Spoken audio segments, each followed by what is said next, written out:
বিসমিল্লাহ। আচ্ছা, এই ভিডিওতে আমরা যেসব কিছু কিছু জিনিস মানে পড়া দরকার, ছোটোখাটো জিনিস, অত বেশি বড় কিছু না, ওগুলো একটু দেখব। তার প্রথমে তুমি যাবা 186 পৃষ্ঠায় থাইল, তোমার বইয়ের 186 পৃষ্ঠায়, যে 186 পৃষ্ঠার থাইল। থাইল এটা মানে আসে ওইরকম কিছু না, জাস্ট একটু জিনিসটা দেখবে এটা কি, মানে থাইলটা কি অবজেক্টিভের জন্য। সেটা হচ্ছে তোমার যদি সালফার হাইড্রোজেন মানে এসএস গ্রুপযুক্ত যৌগগুলোকে বলা হয় থাইল, মানে যেসব যা হয় এগুলোর সাথে এসএস যুক্ত আছে, যে এসএইচ যুক্ত আছে।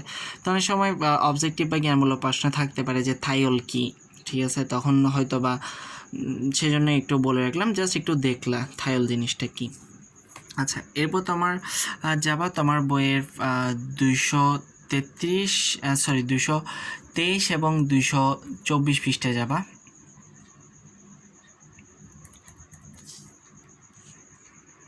223 এবং 24 পৃষ্ঠায় বিভিন্ন ধরনের তোমার হাইড্রোকার্বন দেওয়া আছে, ওগুলো একটু দেখিও। যেমন এখানের মধ্যে কিছু কিছু 223 পৃষ্ঠার নিচে দেখবা, এই যে এখান থেকে কিছু কিছু হাইড্রোকার্বন মনে হয় জানোই, একটা হচ্ছে বেনজিন জানোই, টোলুইন জানোই, প্যারাজাইলিন জানো, অর্থোজাইলিনও জানো, মেটাজাইলিনও জানো। জাইলিন আশা করি পড়াইছি। জাইলিন হচ্ছে কোনটা, কখনো যদি তোমার বেনজিন বলো এটার মধ্যে, মানে যে বেনজিনের মধ্যে যদি কখনো যদি একটা CH3 থাকে তাহলে সেটাকে আমরা বলি টোলুইন। আর কখনো যদি বেনজিনের মধ্যে যদি একের অধিক CH3 থাকে তখন সেটাকে আমরা বলি জাইলিন। আর এই জাইলিনটা তোমার CH3টা হয় অর্থ পজিশনে থাকলে সেটাকে আমরা বলি অর্থোজাইলিন, যদি সেটা প্যারা পজিশনে থাকে তাহলে আমরা বলি প্যারাজাইলিন, আর যদি সেটা মেটা পজিশনে থাকে তাহলে আমরা বলি মেটাজাইলিন। তাহলে জাইলিন মানে কি, যদি তোমার একটা CH3 থাকে বেনজিন বলয়ে তাহলে হচ্ছে আমার সেটা টোলুইন, আর যদি একের অধিক CH3 থাকে তাহলে সেটা হচ্ছে আমার জাইলিন। তো এগুলো সম্পর্কে একটু এগুলো তো জানোই। আর এরপরের পৃষ্ঠায় এখানে এই যে কিছু যৌগ দেওয়া আছে, এর মধ্যে ন্যাফতালিন তো পড়ছই, ন্যাফতালিন। এছাড়া এই যে এই যৌগগুলো একটু দেখিও, অবজেক্টিভের জন্য বলতেছি।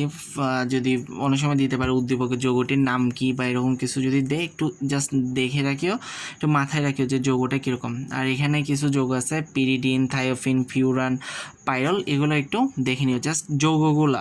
সেজন্য আমি বলছি কি বিভিন্ন অ্যারোমেটিক হাইড্রোকার্বন, যে এই যে 223 আর 224 পৃষ্ঠে যে অ্যারোমেটিক হাইড্রোকার্বনগুলো আছে ওগুলো একটু দেখে নিবা। এরপর আসো তোমার 228 পৃষ্ঠায়। 228 পৃষ্ঠায় এখানে তোমার বেনজিন প্রস্তুতি দেওয়া আছে। আমি মেবি তোমাকে বেনজিনের বিভিন্ন ধরনের বিক্রিয়া পড়াইছিলাম, বেনজিনের ক্লোরিনেশন, সালফোনেশন, নাইট্রেশন, বেনজিনের মধ্যে ফিডেলক্রাফট অ্যালকাইলেশন, ফিডেলক্রাফট অ্যাসাইলেশন, এগুলো পড়াইছিলাম, কিন্তু মেবি বেনজিন কীভাবে প্রস্তুত করে ওইটা পড়াই নাই, যেটা আমার পড়ানোর দরকার ছিল আমি পড়াই নাই। তো সেটাই এখন আমরা দেখবো, সেটা হচ্ছে 228 পৃষ্ঠায়। তো আমার বইয়ে 6টা কি 7টা উপায়ে বেনজিন প্রস্তুতি দেওয়া আছে। প্রথমটা কি দিছে দেখো, প্রথমটা দিয়েছে বেনজোইক অ্যাসিডের লবণ থেকে, বেনজোইক অ্যাসিডের সোডিয়াম লবণ থেকে। তো আমরা জানি বেনজোইক অ্যাসিডের সোডিয়াম লবণের সাথে আমাদের আগে পরিচয় হয়েছে, যেটার নাম হচ্ছে আমাদের সোডিয়াম বেনজয়েড। তো বেনজোইক অ্যাসিডের সোডিয়াম লবণকে আমরা কি করব, সোডা লাইমের ওইটার মধ্যে সোডা লাইমের মিশ্রণ সহ ওইটাকে আমরা 85°C তাপমাত্রায় উত্তপ্ত করলে আমার বেনজিন আর সোডিয়াম কার্বনেট আমি পেয়ে যাব। সোডা লাইম জিনিসটা কি, সোডা লাইম আমরা ওই যে যখন অ্যালকেন প্রস্তুতি পড়তেছিলাম, অ্যালকেন প্রস্তুতির সময় যখন আমরা ডিকার্বক্সিলেশন প্রক্রিয়ার মাধ্যমে অ্যালকেন প্রস্তুতি করতেছিলাম, তখন আমরা দেখছিলাম যে সোডা লাইমটা কি, সোডা লাইম হচ্ছে আমার সোডিয়াম হাইড্রোক্সাইড আর ক্যালসিয়াম অক্সাইডের মিশ্রণ। তো আমি বেনজোইক অ্যাসিডকে কী করবো, এই যে সোডা লাইম সহযোগে যদি আমি 85°C তাপমাত্রা উত্তপ্ত করি তাহলে আমার বেনজিন, সোডিয়াম কার্বনেট আর ক্যালসিয়াম অক্সাইড তৈরি হবে, এবং এই প্রক্রিয়াটাকে আমরা ডিকার্বক্সিলেশন প্রক্রিয়া বলি। কেন আমরা ডিকার্বক্সিলেশন কেন বলি, ওই যে আবারও বলতেছি অ্যালকেন প্রস্তুতির সময় আমরা দেখছিলাম, তাও একটু স্মরণ করাই দিই। ডিকার্বক্সিলেশন প্রক্রিয়া হচ্ছে আমাদের কি, যে প্রক্রিয়ার মধ্যে তোমার কার্বন সংখ্যা কী পাই, হ্রাস পাই, সেজন্যই আগে একটা কি লাগাইছে, ডি লাগাইছে। যে ডি মানে এটা হয়তো আগেও বলছি, ডি মানেই হচ্ছে তোমার কি কার্বন, মানে কোনো কিছু হ্রাস পাওয়া। তো এখানে দেখো এই যে এখানে তোমার বেনজোইক অ্যাসিড এখানে কি ছিল, COO একটা কার্বন এক্সট্রা ছিল, কিন্তু এখানে এসে বেনজিনে এসে ওই এক্সট্রা কার্বনটা নাই, সেটা কি হয়েছে তোমার হ্রাস পাইছে, সেজন্য এটাকে কি বলা হয়, ডিকার্বক্সিলেশন প্রক্রিয়া। এরপর সেকেন্ডটা হচ্ছে তোমার ফেনল থেকে কি লেখা আছে দেখো, ফেনলকে দস্তা চূর্ণ সহযোগে 85°C তাপমাত্রা উত্তপ্ত করলে বেনজিন বাষ্প। আচ্ছা, ভালো কথা, প্রথমটাতে কিন্তু তুমি ডিরেক্টলি বেনজিন পাবা না, যেটা বেনজোইক অ্যাসিড থেকে তৈরি করতেছো, সেখানে তুমি পাবা বেনজিন বাষ্প, মানে বেনজিনকে তুমি বায়বীয় অবস্থায় পাবা। তো আমরা বায়বীয় অবস্থা থেকে আমরা যদি বেঞ্জিনকে তরল বেঞ্জিনই তো আমরা ইউজ করে থাকি। তো আমরা যদি তরল বেঞ্জিন পাইতে চাই তাহলে আমরা জানি বায়বীয়কে আমরা ঠান্ডা করলে আমরা কি পাই, লিকুইড পাই। সেই জন্য ওই বেঞ্জিন বাষ্পটাকে আমরা যদি ঠান্ডা করি তাহলে আমরা কী পাবো, তরল বেঞ্জিন পেয়ে যাব।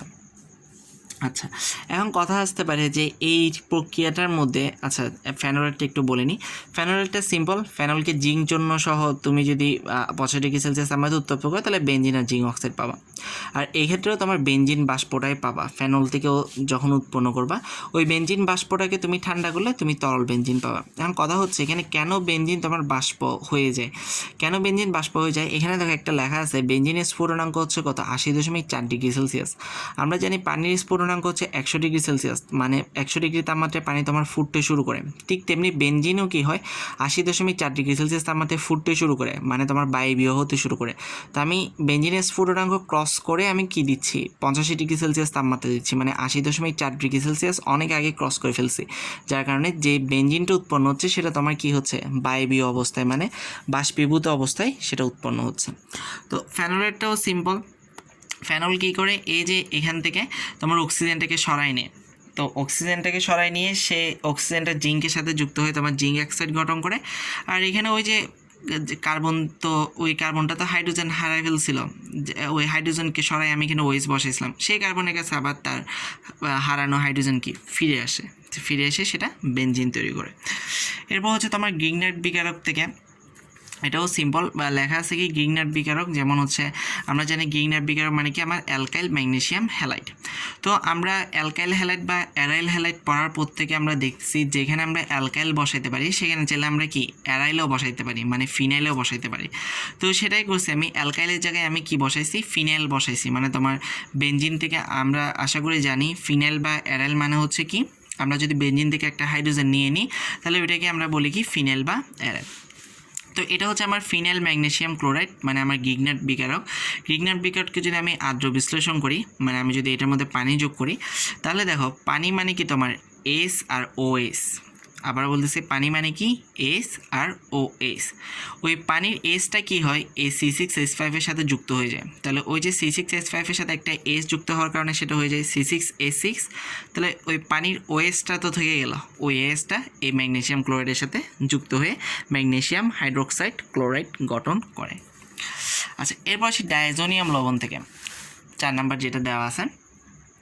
ডায়াজোনিয়াম লবণ আশা করি ওই যে আমরা যখন ডায়াজো বিক্রিয়া পড়তেছিলাম অ্যালডিহাইড আর কিটোনে ম্যাপে পড়ছিলাম, তো ওখানেই আমরা ডায়াজোনিয়াম লবণ দেখছি, যার কারণে এটা আমি আর লিখি নাই। আচ্ছা, এটা কী করে দেখো, এটা হচ্ছে আমাদের ডায়াজোনিয়াম লবণ, মানে ওই যে বেঞ্জিনের একটার সাথে তোমার N2Cl থাকবে এবং এটার নাম হচ্ছে বেনজিন ডায়াজোনিয়াম ক্লোরাইড, যেটাকে আমরা ডায়াজো বিক্রিয়ার সময় দেখছিলাম ডায়াজোনিয়াম লবণ। তো এই বেনজিন ডায়াজোনিয়াম ক্লোরাইডে তুমি যদি কী দাও, হাইপোফসফরাস অ্যাসিড দাও, যেটা হচ্ছে তোমার H2PO2 যোগ করে তুমি যদি উত্তপ্ত করো তাহলে তুমি বেনজিন পাবা। এখানেও ডিরেক্টলি তুমি বেনজিন পাবা না, তুমি বেনজিনের বাষ্প পাবা, যেটা তোমার এখানে লেখা নেই। কেন বেনজিনের বাষ্প পাবা, দেখো এখানেও কিন্তু কি তোমার 85 ডিগ্রি সেলসিয়াস তাপমাত্রায় উত্তপ্ত করতেছে, করার পর তোমার এখানে কি উৎপন্ন হবে, H3PO3 হাইড্রোক্লোরিক অ্যাসিড আর নাইট্রোজেন সাথে বেনজিন উৎপন্ন হবে। এখন কথা হচ্ছে একটা জিনিস মাথায় আসতে পারে, এখানে তো আমি অ্যাসিড দিলাম, তাহলে এখানে পানি কোত্থেকে আসলো। আসলে এটা অ্যাসিড দেয় না, এটা অ্যাসিডের দ্রবণ যোগ করা হয়। আবারও বলতেছি, অ্যাসিডের দ্রবণ যোগ করা হয়, যেটা তোমার বইয়ের মধ্যে লেখে নাই। এটা হবে তোমার হাইপোফসফরাস অ্যাসিডের দ্রবণ যোগ করলে বেনজিন উৎপন্ন হয় না, বেনজিন বাষ্প উৎপন্ন হয়। ওই বেনজিন বাষ্পটাকে তোমার কী করতে হবে, শীতল করলে তুমি কি পাবা, তরল বেনজিন পাবা। কেন বেনজিন বাষ্প উৎপন্ন হচ্ছে, যেহেতু তোমার বেনজিনের স্ফুটনাঙ্ক কি 80.4 ডিগ্রি সেলসিয়াস এবং তুমি স্ফুটনাঙ্ক ক্রস করে ফেলতেছ, অবশ্যই তোমার সেটা কী হবে, বাষ্প হবে। আর H2O কোথা থেকে আসতেছে, আশা করি বুঝছো, এটা তোমার ডিরেক্টলি অ্যাসিড না, হাইপোফসফরাস অ্যাসিড, এটা হচ্ছে হাইপোফসফরাস অ্যাসিডের দ্রবণ। তো দ্রবণ তৈরি করতে হলে অবশ্যই আমাকে কী দিতে হবে, পানি দিতে হবে, সেজন্যই এই পানিটা এখানে লিখছে। আর এই যে H3PO3 উৎপন্ন হয়েছে সেটার নাম হচ্ছে তোমার ফসফনিক অ্যাসিড। আর H3PO2 যেটাকে হাইপোফসফরাস অ্যাসিড বলছে সেটাকে ফসফিনিক অ্যাসিডও বলা হয়। মানে PO2 থাকলে সেটা হচ্ছে ফসফিনিক অ্যাসিড, বা তোমার বইয়ে যেটা লিখছে হাইপোফসফরাস অ্যাসিড। আর H3O3 থাকলে সেটার নাম হচ্ছে ফসফনিক অ্যাসিড। এরপর আসি 5 নাম্বারটা, সেটা হচ্ছে তোমার বেনজিন সালফোনিক অ্যাসিড থেকে। এটাও তোমার নর্মাল কী করছে দেখো, এটা হচ্ছে বেনজিন সালফোনিক অ্যাসিড, মানে বেনজিনের ওখানে যদি আমি N2Cl দিই তাহলে আমার হয়ে যায় বেনজিন ডায়াজোনিয়াম ক্লোরাইড, আর ওখানে যদি আমি সালফুরিক অ্যাসিড থেকে SO3H দিই তাহলে সেটা আমার হয়ে যায় বেনজিন সালফোনিক অ্যাসিড। তো বেনজিন সালফোনিক অ্যাসিডকে আমি কী করবো, লঘু HCl সহযোগে 150°C থেকে 180°C তাপমাত্রা উত্তপ্ত করলে আমার বেনজিন আর সালফুরিক অ্যাসিড আমি পাবো। তো এখানেও তোমার পানি আসছে কী জন্য, এটা তুমি লঘু হাইড্রোক্লোরিক অ্যাসিড ডিরেক্টলি এখানে যোগ করো না, লঘু হাইড্রোক্লোরিক অ্যাসিডের দ্রবণ যোগ করো, যেটা এখানেই বললাম এটা তোমার হাইফোফসফরাস অ্যাসিড না, হাইফোফসফরাস অ্যাসিডের দ্রবণ। ঠিক তেমনি এটাও হচ্ছে লঘু হাইড্রোক্লোরিক অ্যাসিডের দ্রবণ। আর এটাতেও তোমার বেনজিন পাবা না, তুমি বেনজিন বাষ্প পাবা। কেন? ওই যে দেখো তাপমাত্রাটা কত, 150° থেকে 180, তার মানে তোমার বেনজিনের স্ফুটনাঙ্ক ক্রস করে ফেলতেছে। তুমি এখানে বেনজিনকে কোনো অবস্থাতে তুমি এখানে কি তরল অবস্থায় পাবা না। তার মানে আমরা দেখতেছি কি এখানে বেনজিনের যেসব প্রস্তুতি আমরা দেখতেছি, প্রতিটা প্রস্তুতিতে তোমার কি বেনজিনকে আমরা কি আকারে পাচ্ছি, তোমার বাষ্প আকারে পাচ্ছি, যার কারণে তোমার বইয়ে প্রতিবার আলাদা আলাদা করে বেনজিন বাষ্প উৎপন্ন হয়, তাকে আবার শীতল করলে তরল বেনজিন পাওয়া যায়, বেনজিন বাষ্প উৎপন্ন হয়, তাকে আবার শীতল করলে তরল বেনজিন পাওয়া যায়। এই কথাটা বারবার না লিখে একেবারে ডিরেক্টলি কি তোমার বেনজিন উৎপন্ন হয় লিখে দিছে। আচ্ছা, এরপরটা হচ্ছে ইথাইন থেকে, সেটাও সিম্পল, সেটা হচ্ছে তোমার ইথাইনকে তুমি কি করবা, উত্তপ্ত ফেনলের মধ্যে দিয়ে তুমি যদি 300°C তাপমাত্রায় ইথাইন গ্যাস চালানো করো তাহলে তোমার কি উৎপন্ন হয়ে যাবে, বেনজিন উৎপন্ন হয়ে যাবে। এখানে তোমার এটা মেবি উত্তপ্ত ফেনল হবে না, এটা মেবি উত্তপ্ত কপার হবে, এখানে একটা ভুল লিখছে, এটা তোমার উত্তপ্ত ফেনল হবে না, উত্তপ্ত কপার হবে। আচ্ছা, এটা আমি একটু শিওর হয়ে দেখে নেব যে এটা উত্তপ্ত ফেনল না উত্তপ্ত কপার। কালকে যখন প্রবলেম সলভ করবা আমাকে একটু মনে করায় দিও যে এই যে ইথাইন থেকে ওইটা বলার কথা ছিল, এভাবে একটু মনে করায় দিও। যা মনে হয় এটা উত্তপ্ত কপার হবে, ফেনল হবে না। ঠিক আছে, 300°C তাপমাত্রায় তুমি কী করবা, ইথাইনকে, শুষ্ক ইথাইন মানে ভেজা না কিন্তু, আবার শুষ্ক ইথাইন গ্যাসকে তুমি উত্তপ্ত ফেনল না মেবি কপারই, উত্তপ্ত কপারের ভেতর দিয়ে তুমি যদি চালানো করো তাহলে তুমি কী পাবা, বেনজিন পাবা। তো এই ছিল তোমার বইয়ের থেকে আমি যেগুলো পড়ানোর দরকার ছিল পড়াই দিলাম। আচ্ছা, আরও একটা পড়া আছে, সেটা হচ্ছে এই যে 319 পৃষ্ঠার এখানে, যেটা আমি খাতা লিখতে ভুলে গেছি, তাও একটু দেখিও, অ্যালিফেটিক এবং অ্যারোমেটিক যৌগের মধ্যে পার্থক্য। দেখলেই পারবা, অনেকগুলো পয়েন্ট দিয়ে পার্থক্য দেওয়া আছে, তোমার প্রায় 8টা পয়েন্ট দেওয়া আছে। পরীক্ষার মধ্যে অনেক সময় আসে অ্যালিফেটিক এবং অ্যারোমেটিক যৌগের পার্থক্য, তো একটু পড়ে নিও। 229 থেকে তোমার 230 পেজের মধ্যে 8টা পয়েন্ট দিয়ে দেওয়া আছে যে অ্যালিফেটিক এবং অ্যারোমেটিক যৌগের মধ্যে পার্থক্য। আমি খাতায় পৃষ্ঠা নাম্বার লিখতে ভুলে গেছি, দেখবা অবশ্যই। ঠিক আছে, তো এই ছিল তোমার কি বইয়ের মধ্যে যেগুলো আর কিছু পড়ার দরকার সেগুলো। এখন আসে বইয়ের বাইরের পড়া। তোমাকে আমি মেবি টোলিন প্রস্তুতি পড়াই নাই, টোলিনের বিভিন্ন বিক্রিয়া দেখাইছিলাম। তো আজকে একটা টোলিন প্রস্তুতি দেখব। টোলিনকে আমরা দুইভাবে প্রস্তুত করতে পারি, একটা হচ্ছে উডস-ফিটিক বিক্রিয়ার মাধ্যমে, একটা হচ্ছে ফিডেলক্রাফ অ্যালকাইলেশনের মাধ্যমে। ফিডেলক্রাফ অ্যালকাইলেশন বিক্রিয়া অবশ্যই পড়াইছি, যখন আমি বেনজিন পড়াচ্ছিলাম এটা পড়াইছি, আমার মনে আছে। এটা ঠিক পড়াইছি কিনা আমার মনে পড়তেছে না, উডস-ফিটিক বিক্রিয়া, তবে যতটুকু মনে পড়তেছে যে এটা আমি পড়াইছি। আচ্ছা, উডস-ফিটিক বিক্রিয়াটা কি? এটা হচ্ছে কি, শুষ্ক ইথারে দ্রবীভূত সোডিয়াম ধাতু, ক্লোরোবেনজিন ও মিথাইল ক্লোরাইডের মিশ্রণকে তুমি যদি উত্তপ্ত করো তাহলে তুমি টোলিন পাবা। সিম্পল জিনিস। এই যে দেখো, এটা হচ্ছে শুষ্ক ইথারে দ্রবীভূত সোডিয়াম, এটা হচ্ছে ক্লোরোবেনজিন, আর এটা হচ্ছে মিথাইল ক্লোরাইডকে আমি কী করলাম, উত্তপ্ত করলাম। ওই যে শুষ্ক ইথারে দ্রবীভূত সোডিয়াম বলছি, সেটা এই যে তীর চিহ্নের উপর দিয়ে দেখাইছি শুষ্ক ইথার। আচ্ছা, তাহলে তারপর কি হয় দেখো, এই যে CH3টা এই ক্লোরিনটাকে সরাই দিয়ে ওখানে বসে গেছে, তাহলে এই ক্লোরিন সরে গেল, তাহলে এখানে একটা ক্লোরিন, এখানে একটা ক্লোরিন, দুইটা ক্লোরিন, আর এখানে একটা সোডিয়াম, তাহলে কী হয়ে গেলো, সোডিয়াম ক্লোরাইড। যেহেতু দুইটা ক্লোরিন সেজন্য এখানে 2 দিলাম, তাহলে সোডিয়াম দুইটা হয়ে গেছে, সেজন্য সমাধানের জন্য এই সোডিয়ামের আগেও কী দিলাম, 2 দিলাম। সিম্পল বিক্রিয়া, এটাই হচ্ছে তোমার উডস-ফিটিক বিক্রিয়া। আচ্ছা, এখন আছে ফিডেলক্রাফ অ্যালকাইলেশন। কেন অ্যালকাইলেশন বলা হয়? যেহেতু তোমার বেনজিনের মধ্যে কি অ্যালকাইল মূলক যুক্ত হচ্ছে, মানে CH3 যুক্ত হচ্ছে, সেজন্য এটাকে বলা হয় অ্যালকাইলেশন। তো এটা আমি পড়াইছিলাম বেনজিন যখন পড়াচ্ছি, আবারও দেখাই। সেটা কি করে, শুষ্ক অ্যালুমিনিয়াম ক্লোরাইডের উপস্থিতিতে বেনজিন ও মিথাইল ক্লোরাইডের বিক্রিয়ায় টোলিন উৎপন্ন। এটা হচ্ছে বেনজিন, এটা হচ্ছে মিথাইল ক্লোরাইড। তো মিথাইল ক্লোরাইড থেকে CH3টা গিয়ে বেনজিনের এখানে বসলো, ওকে ফাইন। তো CH3টা বেঞ্জিনের এখানে বসতে হলে এই কার্বনের সাথে যে একটা হাইড্রোজেন যুক্ত ছিল সেই হাইড্রোজেনটাকে ওর কী করতে হবে, সরাতে হবে। সেও হাইড্রোজেনটাকে সরাই দিল, ওই হাইড্রোজেনটা এই ক্লোরিনের সাথে যুক্ত হয়ে তোমার হাইড্রোক্লোরিক অ্যাসিড গঠন করলো। তাহলে এখানে আমরা দেখলাম কি যে ফিডেলক্রাফট অ্যালকাইলেশন বিক্রিয়ার মাধ্যমে আমি বেঞ্জিন থেকে কী তৈরি করতে পারতেছি, টোলিন তৈরি করতে পারতেছি। এখন কথা হচ্ছে টোলিন থেকে বেঞ্জিন তৈরি করা যায় কি না। হ্যাঁ, টোলিন থেকেও বেঞ্জিন তৈরি করা যায়, কিন্তু ওখানে একটু প্রভাবক ইউজ করা লাগে। কী প্রভাবক ইউজ করা লাগে দেখো, টোলিনকে প্লাটিনাম গুঁড়া ও অ্যালুমিনিয়াম ট্রাই অক্সাইডের উপস্থিতিতে উচ্চ চাপে হাইড্রোজেন সহ বিক্রিয়া ঘটালে বেঞ্জিন উৎপন্ন হয়। তো টোলিনের সাথে আমি হাইড্রোজেনের যদি বিক্রিয়া ঘটাই তাহলে আমি কি পেয়ে যাব, বেঞ্জিন পেয়ে যাব। কিন্তু এখানে একটু কথা আছে, আমার প্রভাবক কী ইউজ করতে হবে, প্লাটিনাম গুঁড়া এবং অ্যালুমিনিয়াম ট্রাই অক্সাইডের উপস্থিতিতে আমার বিক্রিয়াটা হতে হবে এবং আমার তাপমাত্রা থাকতে হবে 600 ডিগ্রি সেলসিয়াস। বিক্রিয়াটা একদম ইজি। দেখো এখানে দুইটা হাইড্রোজেন, তার মধ্যে একটা হাইড্রোজেন এই CH3কে সরাচ্ছে। আবার এটা একটু খেয়াল করো, এখানে দুইটা হাইড্রোজেন থেকে একটা হাইড্রোজেন কি এই CH3কে মানে একটা অ্যালকাইল মূলককে কী করতেছে, সরাচ্ছে কি আমরা সুন্দর ভাষায় কী বলি, প্রতিস্থাপন করতেছে।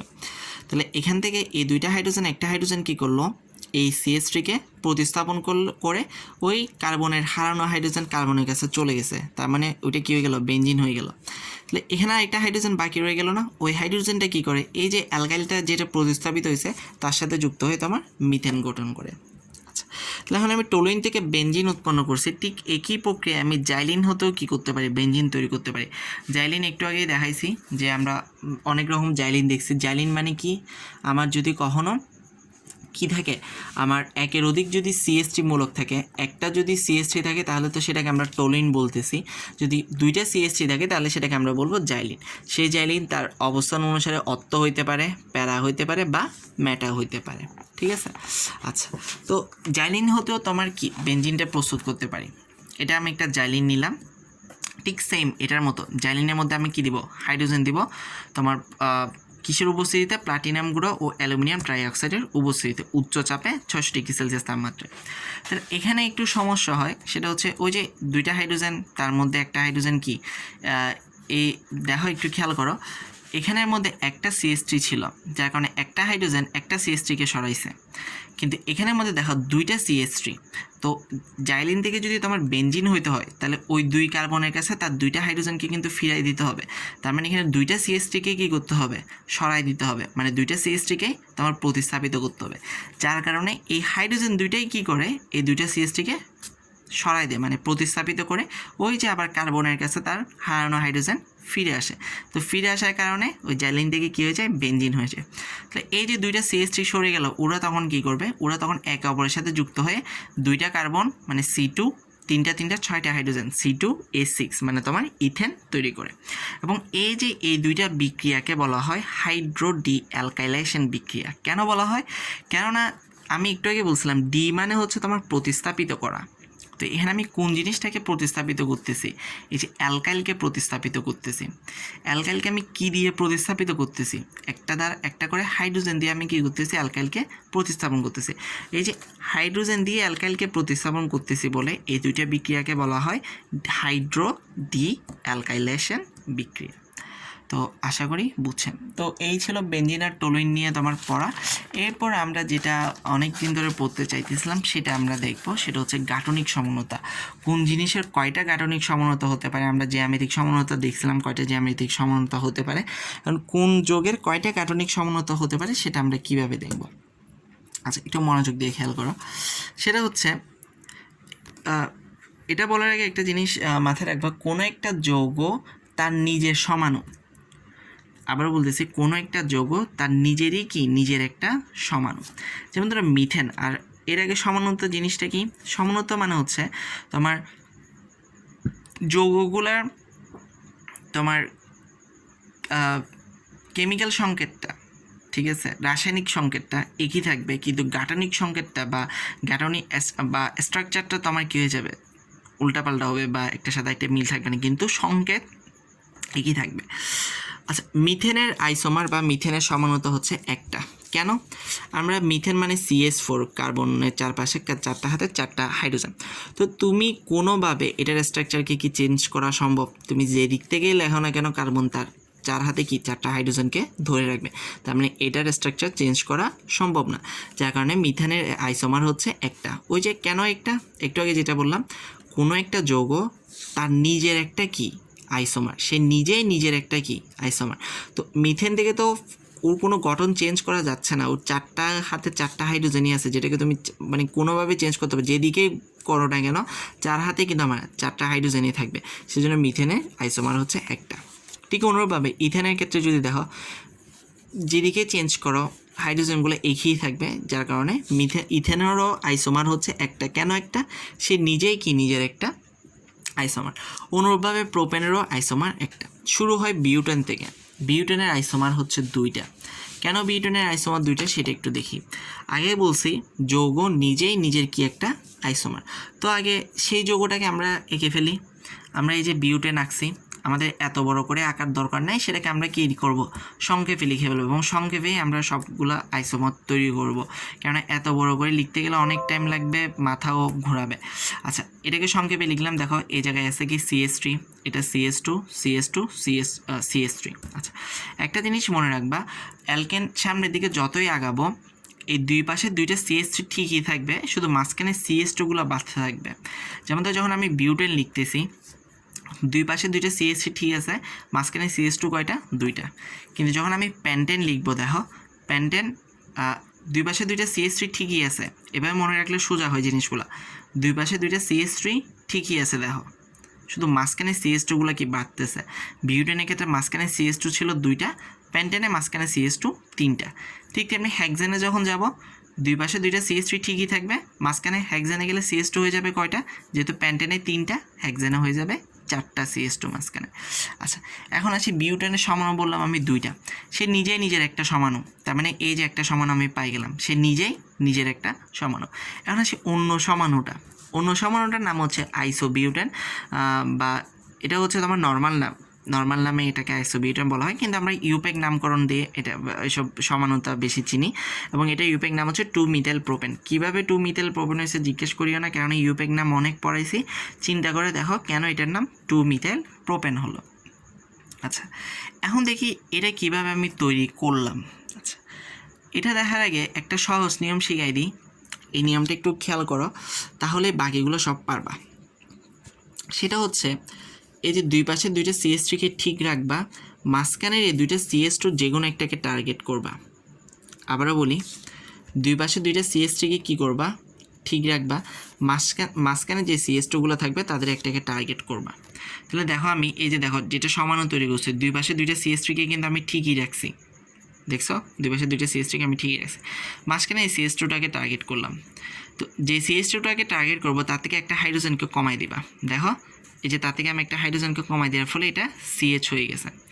আর ওই পাশের যে CS2টা আছে তার সাথে ওই হাইড্রোজেনটা যোগ করে দিবা, তাহলে দেখো এটা CS2, তার থেকে একটা হাইড্রোজেন কমাই নিয়েছি, যার কারণে সে CH হয়ে গেছে, এবং পাশে যে CS2টা আছে সেটার সাথে ওই হাইড্রোজেনটা যোগ করে দিছি, তাহলে এই CS2-র সাথে ওই হাইড্রোজেনটা যোগ করে দিলে সে কী হয়ে যাবে, CH3। কারণ ওই CH3টাকে আমি কোথায় বসাবো, ওই CH3টাকে যে CS2 থেকে তুমি একটা হাইড্রোজেন নিয়ে নিছো তার শাখা হিসেবে তুমি বসাই দিবা, তাহলে তুমি এটার কি আইসোমার পেয়ে যাবা। আবারও বলি, দুই পাশে 2টা CH3কে ঠিক রাখবা, যে কোনো একটা CS2কে টার্গেট করবা, এই CS2টাকে টার্গেট করছো, যে CS2টাকে টার্গেট করবা তার থেকে একটা হাইড্রোজেন নিয়ে নিবা, সেই হাইড্রোজেনটা এই CS2-র পাশে CS2কে দিয়ে দিবা, তাহলে এই CS2 থেকে একটা হাইড্রোজেন নিয়ে এলে সেটা হয়ে গেল CH, তার পাশে CS2কে যদি হাইড্রোজেনটা দিয়ে দাও তাহলে সেটা হয়ে গেল CH3, এবং ওই CH3টা কোথায় বসাবা, সেটা হচ্ছে যে CS2 থেকে তুমি হাইড্রোজেনটা নিছো সেই কার্বনের সাথে তুমি এটাকে বসাই দিবা। এখন কথা হচ্ছে, তুমি বলতে পারো আপনি তো এটাকে টার্গেট করছেন, এটাকে টার্গেট করলে কি হতো, এটাকে টার্গেট করলেও সেম কাহিনীই হতো, এটাকে টার্গেট করলেও কি হতো দেখো, তোমাকে এদিক থেকে আসতে হতো, যেমন আমি এটাকে টার্গেট করছি, এটাকে টার্গেট করার ফলে আমি এদিক থেকে গেলাম, এদিক থেকে যাওয়ার কারণে আমার কী হয়েছে 1 নাম্বার কার্বন 2 নাম্বার কার্বন, যার কারণে এটার নাম দিয়েছি আমি 2-মিথাইল, যেহেতু প্রধান ছিল 3টা কার্বন, সে মিথ প্রোপেন। তো তুমি যদি এটাকে টার্গেট করতা, বলতে পারো যে এটাকে টার্গেট করলে কী হতো, এটাকে টার্গেট করলে কী হতো, তোমাকে তখন এদিক থেকে আসা লাগতো 1 2 সেম 2-মিথাইল প্রোপেনই হতো। তো যার কারণে তুমি এদিক থেকে লাগো সেটাকে, বা তুমি এই সাইড থেকে টার্গেট করো, এটাকে টার্গেট করো, একই জিনিস হবে, তোমার 2-মিথাইল প্রোপেনই হবে। আশা করি বুঝছেন। আচ্ছা, এখন আসি প্যান্টেন। প্যান্টেনের আইসোমার হচ্ছে 3টা। কীভাবে করছি দেখো, আগের মতোই সেম জিনিস। আমি যে কোনো একটা CS2কে কী করব, টার্গেট করব। এই যে এই CS2টাকে এখন আমি টার্গেট করলাম, এই CS2টাকে টার্গেট করে তার একটা হাইড্রোজেনকে আমি কমাই দিলাম, তাহলে সেই হয়ে গেল CH। তার আগে বলি প্যান্টেন নিজেই নিজের একটা কি সমাণু, সেজন্য ও নিজেই নিজের একটা সমাণু। আচ্ছা, তো যে CS2টাকে টার্গেট করবো তা থেকে একটা হাইড্রোজেন নিয়ে নিলাম, সে হয়ে গেল CH। ওই হাইড্রোজেনটা তার পাশের CS2-র সাথে যুক্ত করে দেবো, সে হয়ে গেল কি CH3। ওই CH3টা কোথায় বসাবো, এই যে যার থেকে নিচে তার শাখা হিসেবে বসাই দেবো। আর এই CS2 এই CS2 জায়গায় বরাবর আছে। এই আমরা আরেকটা আইসোমার পেয়ে গেলাম প্যান্টেনের, যেটার নাম হচ্ছে 2-মিথাইল বিউটেন, বা সেটার নর্মাল নাম হচ্ছে আইসোপ্যান্টেন। আরেকটা সমান এটা কীভাবে তৈরি করা যায়, এখন তুমি বলতে পারো যে আমি যদি এটা থেকে নিতাম, এটা করতাম, তাহলে কি হতো, এটা না করে আমি যদি এটাকে টার্গেট করতাম তাহলে কী হতো, তাহলে ওই যে এটার মতোই, তুমি এ পাশ থেকে যাও, তুমি এ পাশ থেকে আসো, দুইটাতেই তুমি কি পাবা, এ পাশ থেকে গেলেও 1,2-মিথাইল, এ পাশ থেকে আসলেও তুমি কি 1,2-মিথাইলই পাইতা, করে দেখিও। আচ্ছা, এখন কথা হচ্ছে আমি তো এটাকে টার্গেট করলাম আর এটাকে টার্গেট করলাম, দুইটাকে টার্গেট করে করলাম, কোনো সমস্যা। আমি যদি মাঝখানেটাকে টার্গেট করতাম তাহলে কি হতো, মাঝখানেটাকে যদি তুমি টার্গেট করতাম, মাঝখানটাকে তুমি ধরো একটা হাইড্রোজেন নিয়ে নিলা, যে মাঝখানেটাকে টার্গেট করলে একটা হাইড্রোজেন নিয়ে নিলা, তা ওই হাইড্রোজেনটাকে তুমি কোথায় যোগ করতা, তুমি এ পাশে যোগ করতা না এ পাশে যোগ করতা, ঠিক আছে। এটাতে না হলে এগুলোতে না হলে তুমি এটাকে যদি টার্গেট করতে, এটা থেকে হাইড্রোজেন নিয়েও হাইড্রোজেনটাকে এই CS2-তে তুমি যোগ করে দিতা। আবার তুমি যদি এটাকে টার্গেট করতা, তাহলে এটা থেকে হাইড্রোজেন নিয়েও হাইড্রোজেন থেকে এই CS2-র সাথে যোগ করে দিতাম। কিন্তু তুমি যদি মাঝখানটাকে টার্গেট করতে তাহলে কি হতো, তাহলে তুমি যে একটা হাইড্রোজেন ছড়াইতে বুঝলাম, সেই হাইড্রোজেনটাকে তুমি কার সাথে যোগ করতা, ওর সাথে না ওর সাথে। এই ঝামেলাটা এড়ানোর জন্য আমরা কি করি, এই যে মাঝখানেটাকে তুমি যখন টার্গেট করবা, তার দুই পাশে দুইটা CS2 থাকার কারণে তুমি ওর কাছ থেকে দুইটা হাইড্রোজেনকে আমরা কী করব, নিয়ে নিব। দেখো, ওর কাছ থেকে দুইটা হাইড্রোজেনকে নিয়ে নিছি, সে যার কারণে সে CS2 থেকে কী হয়ে গেলো, C হয়ে গেল। তো দুইটা হাইড্রোজেন নিয়ে নেওয়ার কারণে একটা হাইড্রোজেন ওকে দিলাম আর একটা হাইড্রোজেন ওকে দিলাম। তো যাকে হাইড্রোজেন দিব সে তো শাখা হিসেবে চলে যাবে, সেই কারণে ওকে হাইড্রোজেন দেওয়ার পর CH3 হয়ে শাখা হিসেবে এখানে চলে আসলো, আর ওকে হাইড্রোজেন দেওয়ার পর CH3 হয়ে শাখা হিসেবে এখানে চলে আসলো, এবং এটার নাম হলো 2,2-ডাইমিথাইল প্রোপেন, যেটার সাধারণ নাম হচ্ছে নিউ প্যান্টেন। হয়তো একটু জটিল মনে হতে পারে, আবারও একটু সিম্পল ভাষায় আমি তোমার বলি। সিম্পলই হচ্ছে তোমার যে কোনো একটা CS2-কে তুমি টার্গেট করবা, যে CS2টা থেকে তুমি হাইড্রোজেন নিচ্ছ, সে হাইড্রোজেনটা তুমি পাশের CS2-কে দিয়ে দিবা। তাহলে পাশের CS2 একটা হাইড্রোজেন পাওয়ার পর সে কী হয়ে যাচ্ছে, তোমার CS3 হয়ে যাচ্ছে।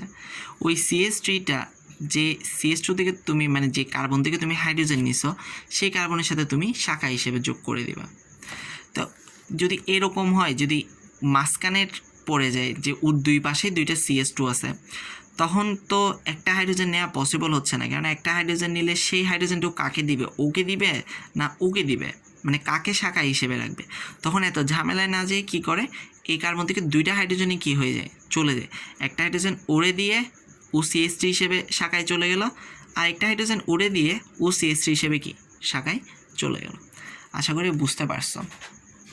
ঠিক অনুরূপভাবে তোমার হেক্সেনের সমানতা হচ্ছে 5টা। আমি ঠিক ওইভাবেই করছি যে তোমার জাস্ট CS2 থেকে হাইড্রোজেনকে সরাইছি। তো এইভাবে আমি 5টা সমানতা এখানে দিছি, দেখলে আশা করি বুঝবা। আর দেখা দিচ্ছি না, একটু দেখিয়ে, ঠিক আছে। আচ্ছা, তোমার একটা বাড়ির কাজ থাকবে, সেটা হচ্ছে হেপ্টেনের 9টা সমানতা হয়। এই 9টা সমানতাগুলো তুমি বাসায় বসে ট্রাই করবা। আমি এগুলোর বাংলা নামটাও লিখে দিছি, তোমার সুবিধার জন্য আমি বাংলা নামটাও লিখে দিলাম। বাংলা নাম দেখেও করতে পারো, কেননা এই নামটা জানা থাকলে কি এগুলো গঠনগুলো করাই অনেক ইজি হয়ে যায়। তো এটা দেখে নিও, হেক্সেনের এটা ওই যে ওইটার মতো, ওইটা মাথায় খেয়াল রাখবে, CS2 জিনিসটা মাথায় খেয়াল রাখলেই হয়ে যাবে। তো এটা দেখে নিয়েন, আর হেপ্টেনের এটা বাসায় ট্রাই করবো। আর তোমার অবজেক্টিভের জন্য এগুলো একটু জেনে রাখো যে অক্টেনের 18টা আইসোমার থাকে, ভয় পেও না, এত বড় তোমার কখনো পরীক্ষায় দিবে না, কেননা 18টা আইসোমার কখনো পরীক্ষার মধ্যে করা সম্ভব হয় না। হ্যাপটেনের তো সাধারণত দেয় না, হ্যাপটেনের 9টা আইসোমার অনেক সময় দিয়ে দেয়। তো অ্যালকেনের ক্ষেত্রে এই যে হ্যাপটেন পর্যন্ত আইসোমারগুলো দেখলেই হয়ে যায়। আর আইসোমারগুলো তুমি পরীক্ষার মধ্যে যদি তুমি এভাবে চিন্তা করতে যাও যে এই CS2কে সরাইলাম, হাইড্রোজেন সরাইলাম, হাইড্রোজেনটা পাশে CS2কে দিচ্ছি, অনেক টাইম লেগে যাবে। তো এটা জাস্ট মাথায় রাখা আর কি, মানে একটা পদ্ধতি, কিন্তু এই পদ্ধতির জন্য তুমি যদি এখন পরীক্ষার মধ্যে অনুসরণ করতে যাও তাহলে তোমার 10-15 মিনিট টাইম একটা আনসার করতেই চলে যাবে। তো পদ্ধতিটা বললাম এই জন্যই, বোঝার জন্য। তো কীভাবে মনে রাখবে, বারবার ট্রাই করতে হবে, বাসায় খাতার মধ্যে বারবার লিখতে হবে, লিখতে লিখতে এগুলো তোমার কি মাথার মধ্যে চলে আসবে। তো এটা তুমি বাসায় প্র্যাকটিস করবে, আর এটা দিলাম, এটা দেখলে বুঝবা। আর এগুলো অবজেক্টিভের জন্য বলতেছি যে অক্টেনের 18টা আইসোমার, ননেনের হচ্ছে 35টা আইসোমার, এবং ডেকেনের 75টা গাঠনিক সমানতা বা তোমার স্ট্রাকচারাল আইসোমার সম্ভব। তো অ্যালকেন গেল, এরপরে ভিডিওটাতে অ্যালকিন সহ আরেকগুলো দেখাই দিব। মোটামুটি পরীক্ষার মধ্যে আইসোমার আসে হয় অ্যালকেন থেকে আসে, নাহলে অ্যালকিন থেকে আসে, অন্যান্যগুলো থেকে অত বেশি আসে না, অ্যালকেন বা অ্যালকিন থেকেই বেশি আসে আইসোমার এগুলো। তো এই ভিডিওতে এগুলো থাকলো, পরবর্তী যে ভিডিও দিব ওইটাতে তোমার অ্যালকিন সহ অন্যান্য কিছু দিয়ে আরও একটা পড়া আছে, সেটা হচ্ছে সিপ কার, যেটা আমি তোমাকে পড়াই নাই, সিপ বেস, ওই পড়াটাও ওখানে দিয়ে, যেটা তোমার বইয়ের মধ্যে নাই কিন্তু দরকারি পড়া, সেটা সহ ওই পড়ার মধ্যে দিয়ে আমি নেক্সট ভিডিওটা দিয়ে দেবো। ঠিক আছে, এটাতে এতটুকু থাকলো। আল্লাহ হাফেজ।